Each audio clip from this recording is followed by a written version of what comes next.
I got dumped loudly, and my neighbor's quiet kindness saved me from drowning. I got dumped recently. And it wasn't quiet. Things were great at first. We were happy. And loved. Then she moved in. And suddenly everything I did was wrong. What I ate. How I cleaned. How I organized the cabinets. How I breathed apparently. She'd snap at me over dishes.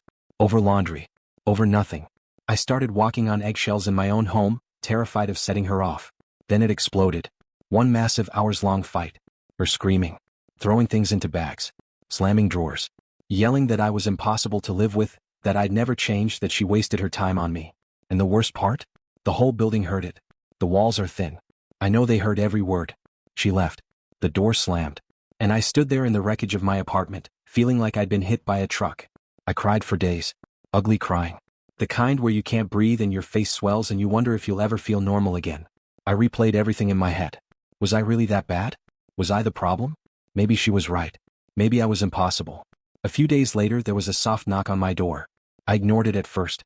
I looked terrible. I felt terrible. I didn't want to see anyone. But the knock came again. Gentle. Patient. I dragged myself to the door and opened it. It was my next-door neighbor. A guy maybe in his 30s. We'd only ever done the polite hallway nod. I didn't even know his name. He looked awkward. Uncomfortable. Like he wasn't sure he should be there. "Hey," he said quietly. "I'm sorry if this is weird. But I heard what happened. And I just wanted to check if you're okay." I stood there frozen. Part of me wanted to say, "I'm fine," and close the door. Protect what was left of my dignity. But instead I said, "No. I'm not okay." He nodded. "Can I come in?" I let him in. We sat on my couch, the same couch she yelled at me on, and I talked. For an hour. Maybe more. I told him everything. How she made me feel small. How I blamed myself. How I didn't know if I'd ever trust someone again. He didn't interrupt. He didn't offer solutions. He didn't say, "You're better off without her," or "She didn't deserve you." He just listened. Really listened. Like my pain mattered. Like I mattered. When I finally ran out of words, he said, "I don't know you that well. But from what I've seen, you seem like a good person. And no one deserves to be treated like that." I nodded, my throat tight.